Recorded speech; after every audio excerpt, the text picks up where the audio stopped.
우리를 이겼습니다. 우리를 이겼습니다. 우리 신앙생활할 때 가장 중요한 것이 바로 기도와 말씀이라고 했어요. 말씀과 기도.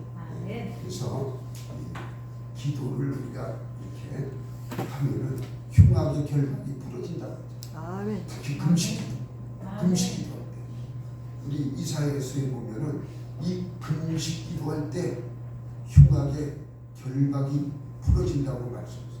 혹시 여러분 가정과 여러분 사업장과 여러분 하시는 일 위에 흉악의 결박이 꽁꽁 매여가지고 풀어지지 않는 그런 사건이 있다면, 그런 일들이 있다면 정말 우리 여호와 하나님 앞에 부르짖으며 이 흉악의 결박을 끊어내시기 바랍니다. 아멘. 예수 믿는 자들이 이 흉악의 결박에 끌려다니면 안 돼요.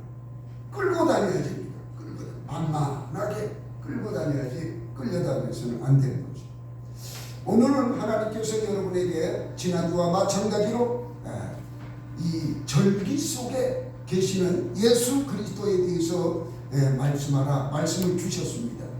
오늘은 무교절, 이 무교절을 통하여 은혜의 말씀을 나누고자 합니다.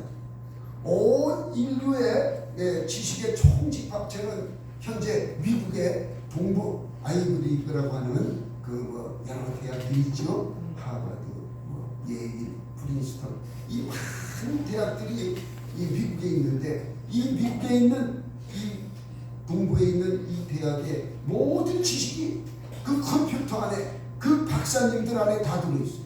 그 안에 다 있어요. 그렇다면은 이 학교들은 왜 세워졌는가? 여러분들은 학문 때문에 하버드 법대가 좋다 이렇게들 얘기하는데, 법을 연구하기 위해서 하버드 대학을 세운 것이 아니에요. 하버드 목사님이 바로 앞으로 이 나라의 영적 지도자를 배출하기 위해서, 그 영적 지도자를 배출하기 위해서 그 학교를 세우신 것이에요. 그래서 미국에 있는 모든 대학들이 거의가 다 신학과가 다 있어요. 다 있는데 특히 이렇게 유명한 이 대학들은 신학교로 세워진 대학이다라는 것을 여러분이 아셔요. 저는 잘 몰랐어요. 대학 다닐 때도 몰랐어요. 몰라가지고 우리 매형이 미국에서 유학을 가셨는데 하버드 신학 하신다고 그러더라고요. 하버드에 무슨 신학과가 있나? 난 그렇게 생각했어요. 모르니까. 나중에 알고 보니까는 그 미국이 움직이는 것이 전부 영적으로 움직이는 기관들이에요.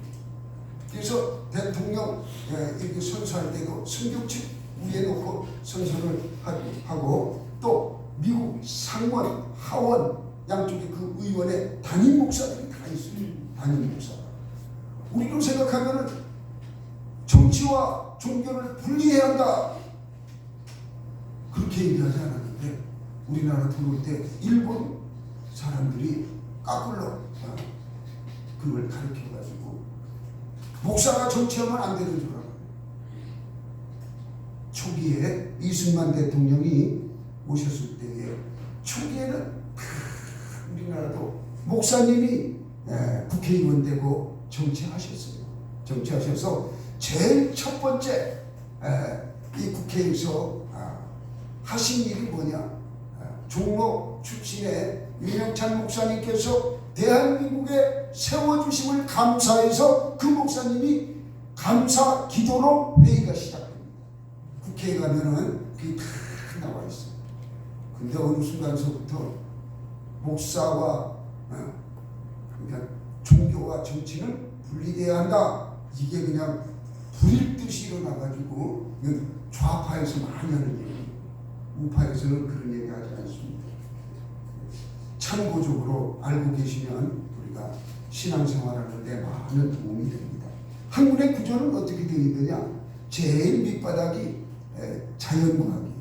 그래서 한국에서는 쟁이라 그래요. 쟁이. 철을 만지면은 뭐라고 그래요? 땜쟁이. 그죠? 철. 이렇게 쇠를 녹여가지고 옛날에 이렇게 했잖아요. 그 땜쟁이. 그게 오늘날 포항 제철소, 어마어마한 제철소가 된다는 것입니다. 자연과학이 제일 이뻐요. 두 번째는 인문 사회과학, 법학, 경영학 이런 계통들이지요. 인문 사회 계통. 그러니까 우리 양반들은 이걸 너무 좋아해요. 이게 자기들은 일 안 하고 하면서 양반들은 쓰레기가 있어도 주우면 안 돼요. 이런 잘못된 문화. 인문사회과학이 그 위에 있어요. 그럼 인문사회과학 그 위에는 뭐가 있느냐? 철학이 있어요. 철학. 우리가 어디서 와서 왜 살며 우리는 어디로 가는가? 의문만 제기해요. 이 철학에서. 그러니까 어디서 왔어요? 우리는 하나님께로부터 왔죠. 하나님께로부터. 우리는 왜 살아요? 하나님께 영광을 올려드리기 위해서 사는 거예요. 그리고 우리가 죽으면 어디로 가요? 하나님 나라로 가는 거예요. 여기 답이 딱 나와 있어. 무엇 보면 성경 보면 딱 나와 있어요. 그래서 이 철학은 의문만 제기하지 문제를 해결하지 못합니다. 그 위에 학문이 뭐냐? 철학 위에는 신학이 있어요. 신학. 하나님을 알아가는 학문이라고 하는데 오늘날 신학은 역사신학이나 이런 쪽으로 너무 많이 벌려져 있기 때문에 성경 알기가 좀 쉽지가 않습니다. 성경을 많이 가르치지가 않아요. 신학교에서.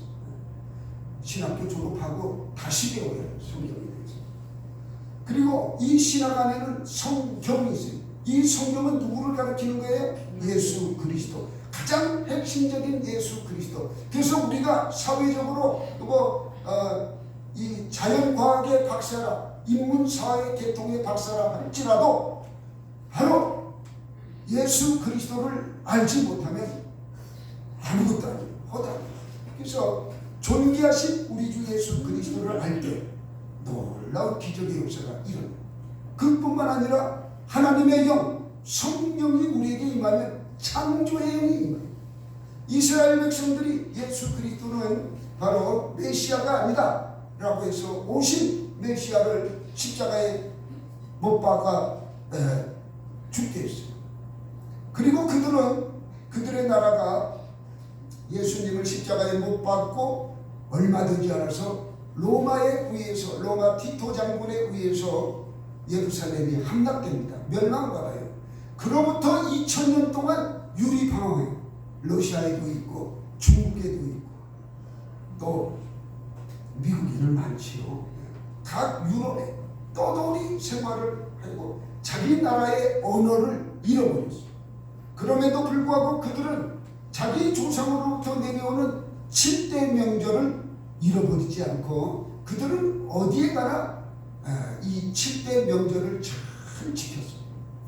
그랬더니 하나님께서 복을 주시는데 이 정치, 경제, 문학, 과학, 국방, 외교 모든 분야에 아주 탁월한 그런 복을 허락해 주셨어요.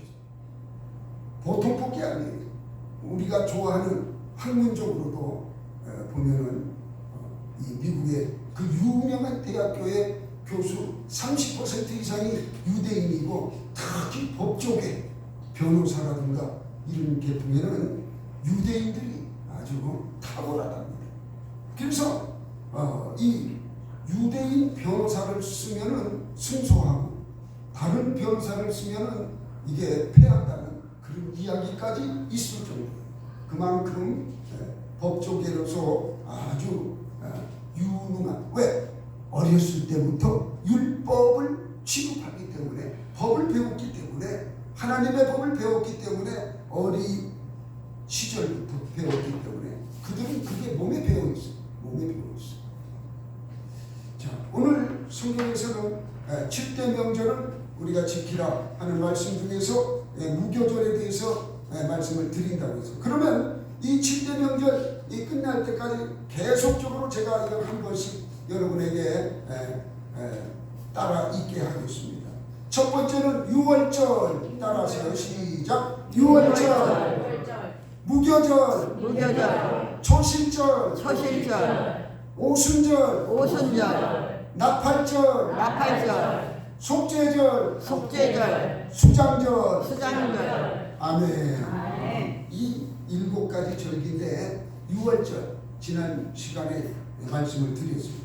우리 예수님께서 사람으로 이 땅에 오셔서 이렇게 죽으리라.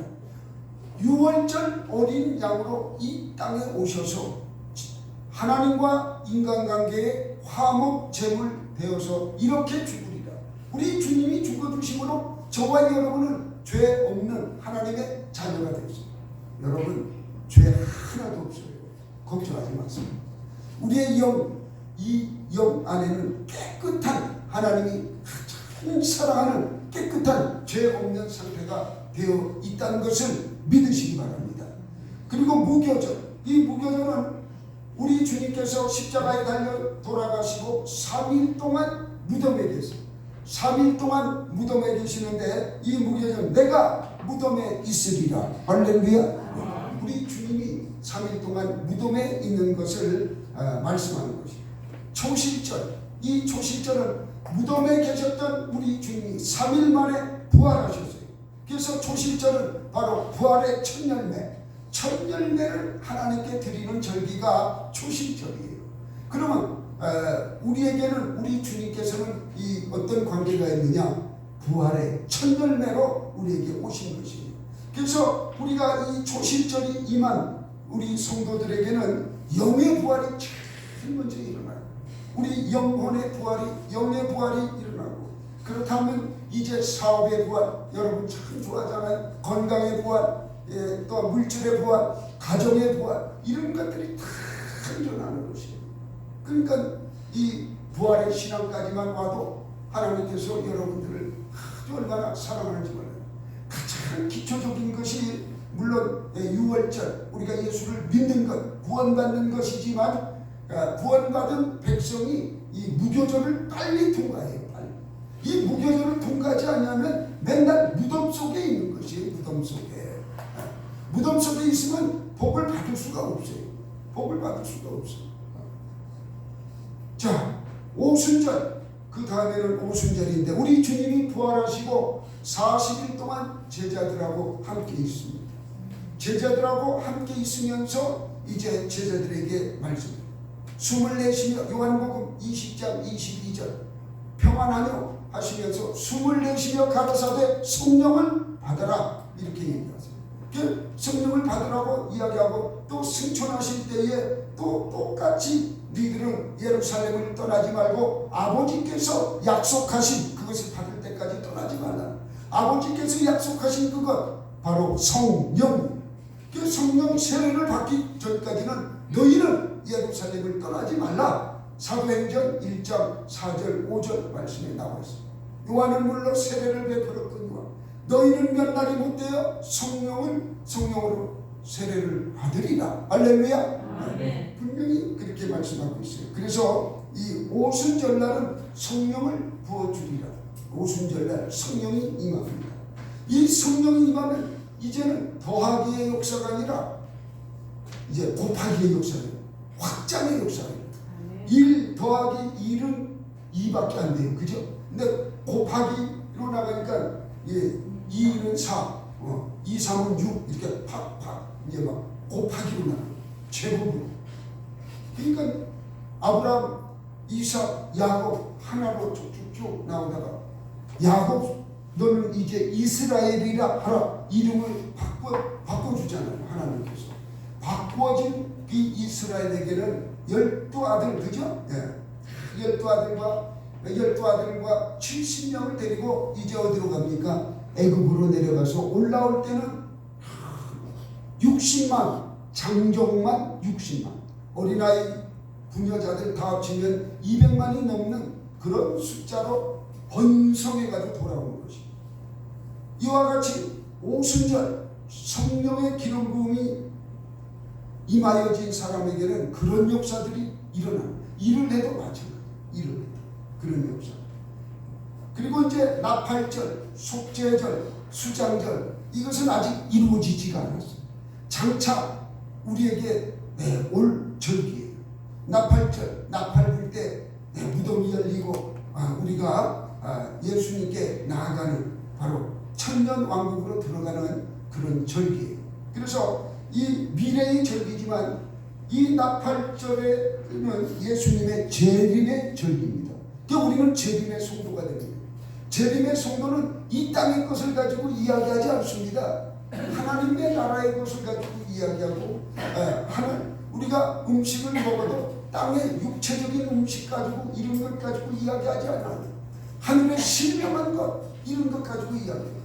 의복도 이런 좋은 옷 입었네 그게 아니라 우리는 하얀 세마 보고 이렇게 영적으로 이렇게 되는 역사가 일어납니다. 모든 삶의 질이 바로 천국에 매어져 있는 그런 삶을 살아가는 것입니다. 얼마나 이 참 신령한 삶입니까? 여기에 그냥 들어가서 살아야 하는데 우리 모두가 그럴 때에 성경에 보면 네 것 내 것이 없어요.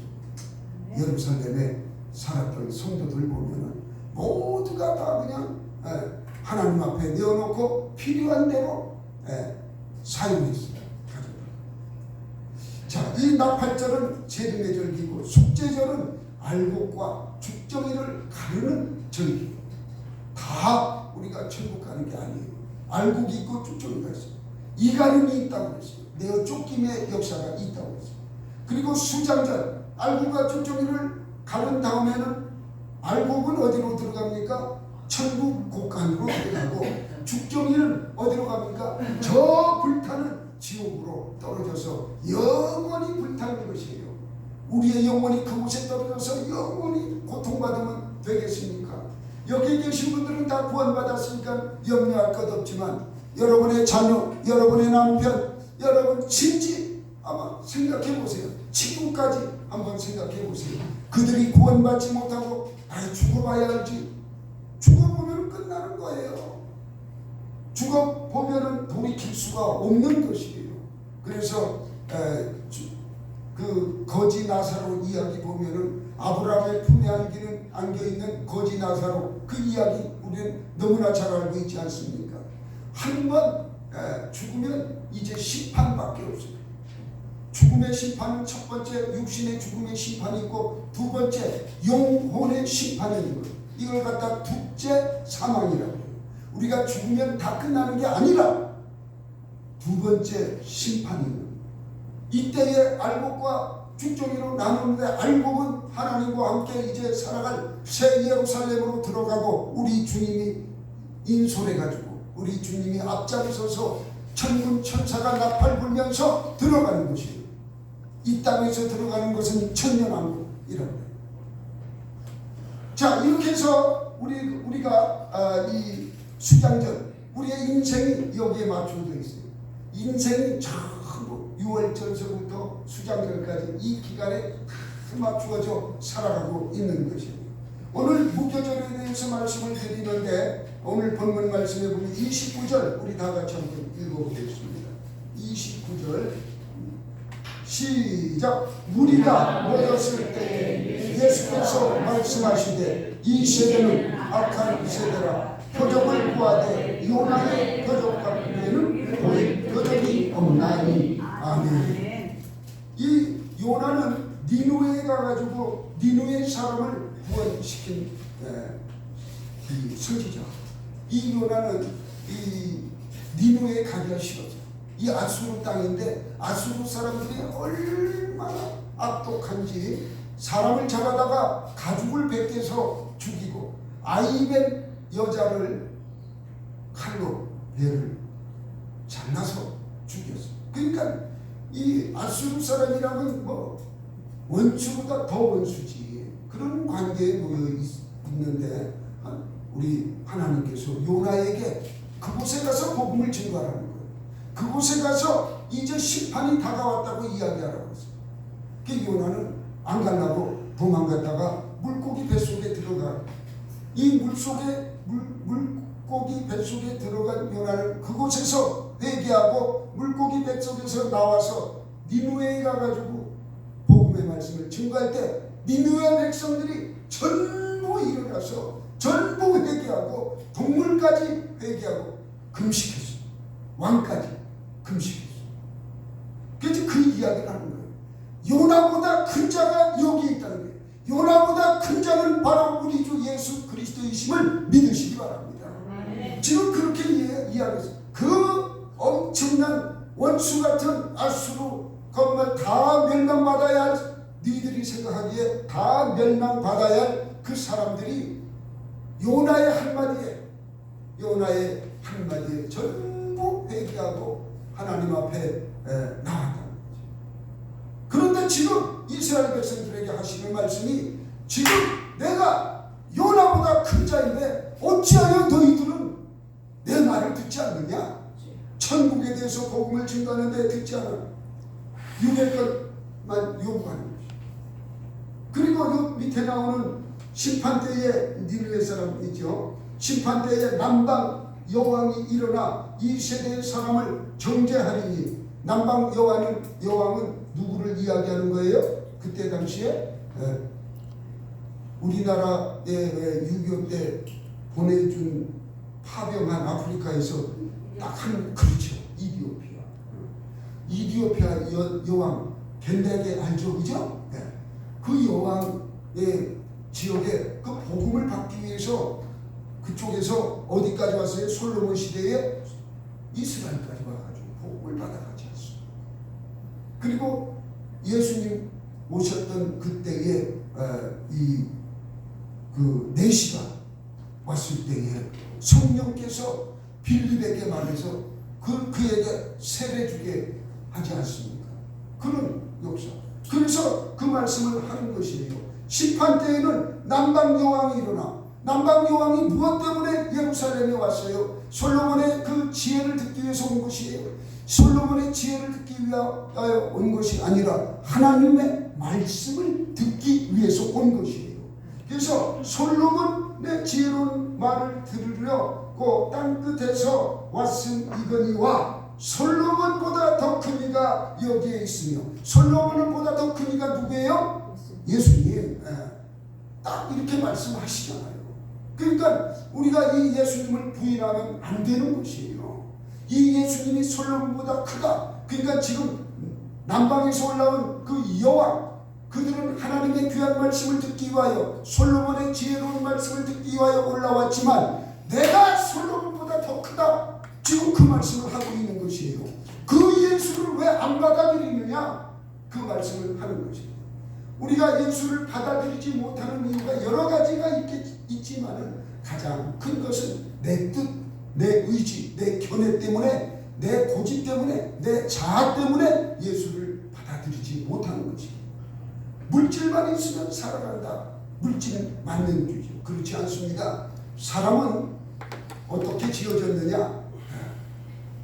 영과 혼과 육으로 되어 있어요. 육은 우리 몸뚱아리, 혼은 우리 지식이에요. 지식. 살아가는데 저 지혜로워. 이건 좀 혼적인 것이에요. 영은 바로 하나님께서 직접 지시하시는 영인데, 영은 아주 깨끗하고 고귀한 것이에요. 그런데 이 영이 악한 원수마귀가 사탄이 지배하고 있으면 이 영이 잘 되지 않아요. 사람 미쳤다고 하죠. 저 사람 왜 저러지? 이상한 행동을 하면 우리 뭐라고 그래요? 미쳤다고. 그러나 귀신은 어느 곳을 잡고 흔드느냐? 우리 예수 믿는 사람은 귀신이 들어오지 못합니다. 영의 범위에는 못 들어와요. 그러면 어디에서 역사를 하느냐? 혼을 붙들고, 이 혼은 생각하는 거거든요. 우리의 생각을 붙들고 흔들었다 놨다 뒤집었다 하니까는 미치는 거예요, 사람이. 그래서 미쳤다는 것이에요. 그렇기 때문에 우리는 이런 영적으로 조성되어져 있기 때문에 우리가 그냥 예수를 믿어도 되고 안 믿어도 되고가 아니라, 이 조성자가 하나님이시기 때문에 조성자를 믿어야, 하나님을 믿어야만 우리가 이 땅에서도 아름답게 살아갈 수 있고 승리하며 살아갈 수 있는 줄 믿으시기 바랍니다. 자, 이 무교절 우리는 내가 무덤에 있습니다. 우리 주님이 십자가에 달려 돌아가시고 3일 동안 무덤에 계셨는데 이 예수님도 육신의 옷을 입고 왔기 때문에 무덤에 계셔야 돼요. 이 무덤은 언제 만들어졌느냐? 아담이 범죄함으로, 할렐루야, 아담이 범죄함으로 죄가 들어왔고 정령 죽으리라 했기 때문에 아담이 죽었어요. 죽으니까 생기는 게 무덤이에요. 무덤. 죽은 곳이 갇히는 곳이 무덤이에요. 그럼 오늘날 우리 육신이 살아있는데 왜 무덤으로 비유하느냐? 육신은 살아있으나 우리의 영혼이 형편없어요. 형편없어. 이 형편없는 것을 바로 죽은 영혼. 그러니까 자기 뜻, 자기 의지, 자기 견해, 내 자아는 살아있는데 견고한 진지야. 아주 이 진지가 깨어져야 생수가 터져나오는데 너무너무 견고하기 때문에 하나님의 말씀이 들어갈 수가 없어요. 하나님의 말씀이 들어가야 내 자아가 깨지고 내 견해, 의지가 깨지고 그렇게 깨어져야만 하나님 말씀 따라 살아갈 수가 있는데 너무 견고해요.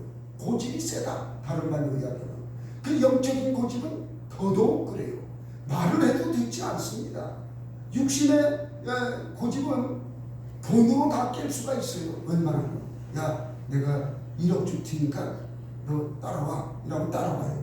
무엇 때문에 따라와? 그 사람이 좋아서 따라가는 게 아니라 1억 때문에 따라가는 경우가 있다 이거죠. 그러나 영적인 것은 그렇지가 않습니다. 영적인 것은 10억을 줘도 안 가요. 할렐루야. 예수를 믿는 저와 여러분은 그 영적인 법칙을 깨달아요. 그래서 이 영적인 것을 우리가 깨닫는 자는 돈보다 귀한 것, 그것을 발견하게 되고 그것이 바로 신령한 것인데 그 신령한 그곳이 어디냐? 바로 하나님 말씀이 있는 곳이 신령한 곳이에요.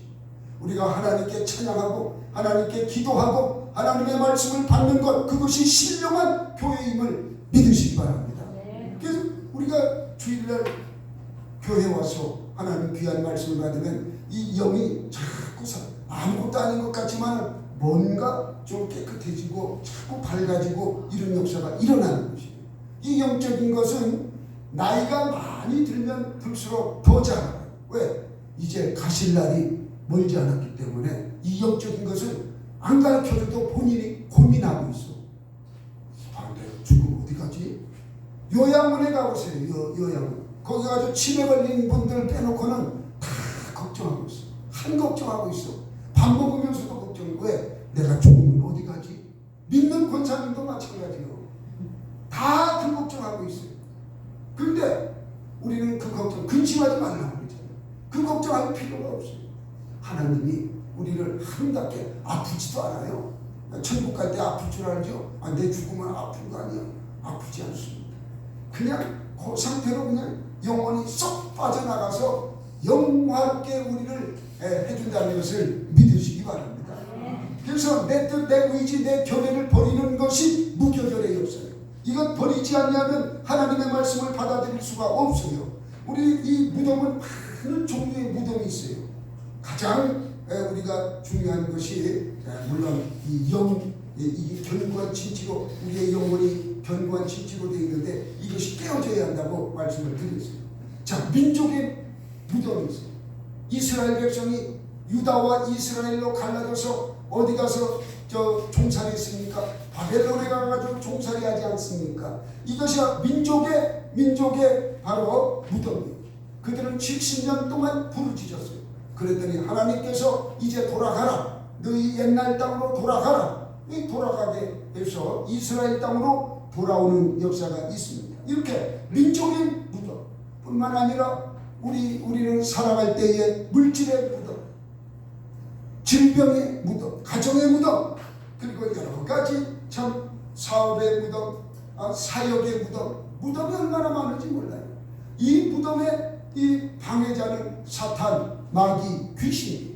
사탄, 마귀, 귀신이 우리를 자꾸 하나님 나라 가지 못하게 하기 위해서 우리를 자꾸 괴롭히고 나락에 떨어지게 방해하고 있어요. 이것을 깨닫지 못하고 뭐 그럴 수도 있지. 우연히 그런 거야. 우연이라는 건 없습니다. 필연이에요. 우리는 절대로 우연이라는 이야기 해서는 안 돼요. 절대로 우연은 없습니다. 구원받은 구원받은 자는 많으나, 그러니까 유월절을 맞이한 사람은 많으나 바로 무교절을 통과한 사람은 많지 않습니다.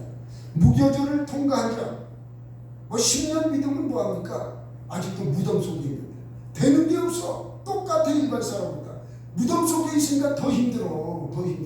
왜 그렇게 힘든지. 어떤 사람이 그러더라고. 주일날 왜 안 나왔습니까? 돈이 없어 안 나왔어. 못 나왔어 이러더라고. 아니 돈이 없어 못 나오다니 우리가 하나님이 돈 달라고 그랬어요. 예배는 드려야지. 예배는 그런 분도 있어요. 그러니까 이 앞뒤가 뭐가 뭔지 모르는 분이에요. 예배의 성공자가 되어야 하는데 이분은 벌써 핑계하는 것이 물질에다 갖다 줍니다. 물질에.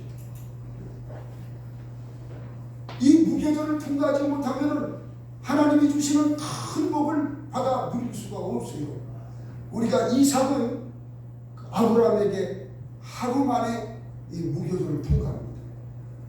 이삭을 잡아가지고 하나님께 드리려 할 때 도망갈 수 있었지만 이삭은 도망가지 않아요. 그냥 그대로 잡혀서 어린 양처럼 있을 때에 하나님께서 아브라함아 부르면서 이삭을 죽이지 못하게 하고 순양이 저기에 걸려있다. 그래서 순양을 잡아가지고 하나님께 드리지 않습니까? 그래서 이삭은 모리아 산에서 하루 만에 통과해요. 이렇게 하루 만에 순종하여 하루 만에 통과하는 사람도 있어요. 요나는 오늘 말씀에 보니까 3일 만에 통과해요. 물속이 뱃속에서 하나님께 부르짖음에 이제 순종하겠나이다. 물고기가 토하여 내물어 이제 니느웨로 가는 역사가 있었어요. 다시스로 가다가 니느웨로 가서 니느웨 백성 압수로 사람들을 구원시키는 역사가 일어났습니다. 그리고 모세는 40년 동안 유리방황했어요. 미디안 광야에서 40년 동안 있을 때에 이제 거기에서 하나님의 부르심을 받았어요. 야곱은 21년 바다나람 외삼촌 집에서 그곳에 있으면서 이제 그 무덤에서 탈출하게 되죠. 고향으로 돌아오게 됩니다. 이스라엘 백성들은 70년 동안 바벨론 포로 생활하다가 풀려나오게 되죠. 우리 대한민국은 36년 동안 일본의 이렇게 통치하에 있다가 우리도 풀려나는 역사가 있었습니다. 무덤을 열고 나와야 돼요. 무덤을 열고 나오는 방법이 있는데 이 무덤을 열고 나오는 방법 우리가 잘 알아요. 그것은 다른 게 아니에요. 예배의 성공자, 부르짖어 기도하는 자, 찬양이 입에서 떨어지지 않는 자는 그 무덤을 깨치고 나올 수 있는 자예요. 대부분 자기 스스로가 무덤을 깨치고 나오지 못합니다. 우리 주님도 3일 만에 나올 때 하늘의 천사가 내려와서 돌문을 굴러내렸다고 했습니다.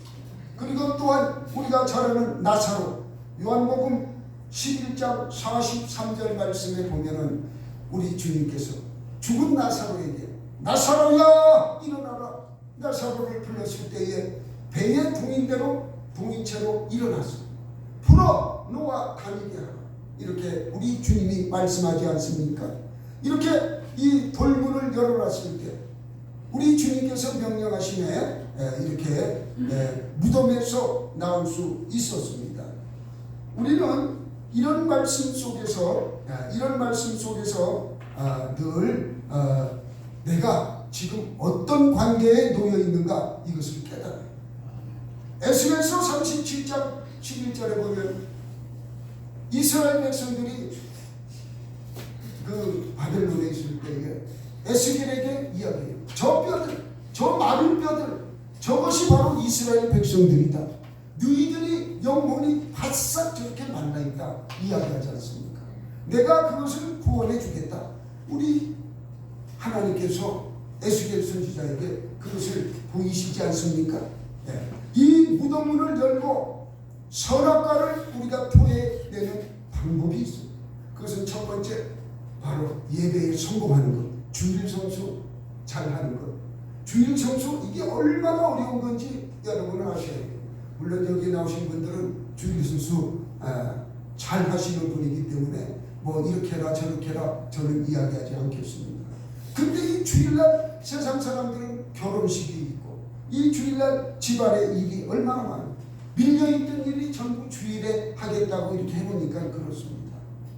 그래서 이 주일 성수가 그만큼 중요한 것이고, 무덤에서 박차고 나올 수 있는 이 방법이 바로 주일 성수의 승리자가 되는 것이에요. 두 번째는 감사생활. 무엇이든지 감사생활. 이 감사생활을 잘못 이야기하면 또 시험 들까봐 내가 크게는 이야기하지 않겠는데, 내가 어떤 일을 하시더라도 여러분 감사하시기 바랍니다. 아파도 감사하고 뭐 더 힘든 일을 만나도 감사하고, 이렇게 감사하면은 감사 끝에 하나님께서 큰 열매를 맺게 해 주시는 것이에요. 제일 힘든 게 11조 감사. 11조는 이 단위가 크기 때문에 내가 시험 들 수밖에 없어요. 근데 이것을 이길 수 있는 능력이 바로 내가 무덤에서 나올 수 있는 것이에요. 이건 보통 힘든 게 아니에요. 저도 11조 잘 하다가 퇴직금 갈 때 가니까 직장에서 억대가 넘잖아요. 퇴직금이 다 시험 걸리더라고요. 내야 난 모르겠다. 사모가 알아서 시험 걸리다니까요. 여러분들은 그런 시험을 이 믿을 만큼 주시는데 시험 그렇게 큰 것에 대해서는 감당을 못하겠다. 여러분 그 쉬운 게 아니에요. 이 정도 과거에 집사 시절에 그랬다는 게 내가 목회하기 전 이야기입니다. 멘토 앞에 순종하십니다. 좀 중요해요. 멘토. 하나님 말씀에 순종하라는 거예요. 근데 하나님 보여요, 안 보여요? 안 보이잖아요. 보이는 하나님이 계시는데 부모님이에요. 부모님 말씀 여러분 잘 들어요? 내가 그때 잘 안 들을 것 같아요. 자기 의지, 자기 뜻을 더 많이 얘기해요. 부모가 이야기하는 것보다 부모를 가르치려고 해요. 저 천주교 요새 뜨는 신부님이 있는데, 거기도 보니까는 젊은 신도가 없더라고요. 전부 백합화 꽃이 활짝 핀 성도를 모아놓고 그냥 말씀하는데 아들 주지만 있는 거 그냥 다 써. 딸을 놓은 부모와 아들만 놓은 부모 다르다. 딸을 놓은 부모는 그냥 딸이 와가지고 그냥 미장원도 데리고 가고 옷도 사입히고 하는데, 아들만 있는 그 가정은 엄마가 옷을 사입든 말든 맨날 우리 엄마는 맨날 똑같아. 그거는 하나도 안 사준다는 거예요. 맨날 똑같다는 거예요. 근데 딸을 둔 사람은 그냥 딸들이 그냥 최신식으로 그냥 싹 바꿔놓는다. 그래서 딱 보면 안다는 저 집 딸내미가 왔다 갔구나. 딱 보면 그 신부는 안다는 거예요. 그런 이야기하는 걸 제가 참 보았는데 그렇습니다. 이 하나님 말씀 앞에 순종할 줄 알아요. 멘토 앞에 순종하는 것. 보이지 않는 하나님, 부모님이 보이는 하나님이에요. 부모님 말씀을 우리가 잘 들어요. 그러나 여러분, 담임 목사는 여러분하고 어떤 관계입니까? 영적인 관계예요. 영적인 관계. 다른 관계는 여러분하고 이렇게 이야기해도 관계가 성립이 잘 되지 않습니다. 가을날 들판에 호셉이가 이렇게 서 있어요. 요 방울을 달았어. 딸랑딸랑 하면 참새가 도망가요, 안 도망가요? 도망가잖아. 호셉이 살아있어요, 죽었어요? 죽었잖아. 죽은 허수아비도 그 참새를 쫓는데 하물며 이곳에 담임 목사로 세워주시고 영적인 이 기능을 관장하시고 살아계신 하나님의 말씀을 증거하는 이 종의 말씀을 들어야 해요, 안 들어야 해요? 당연하죠. 들어야 해요. 하나님은 우리 교회에 영적 권위를 제게 주셨어요. 담임 목사에게 주신 것이에요. 그래서 담임자를 붙인 거예요. 일반 목사 많아요. 담임 목사는 다른 것입니다. 그래서 영적 권위를 주셨기 때문에 이 영적 권위 앞에 악한 영이 떠나가고 귀신이 떠나가고 마귀가 떠나가고 사탄 마귀가 떠나가는 줄 믿으시기 바랍니다. 이것이 떠나가고 여러분의 영을 안전하게 우리가 인도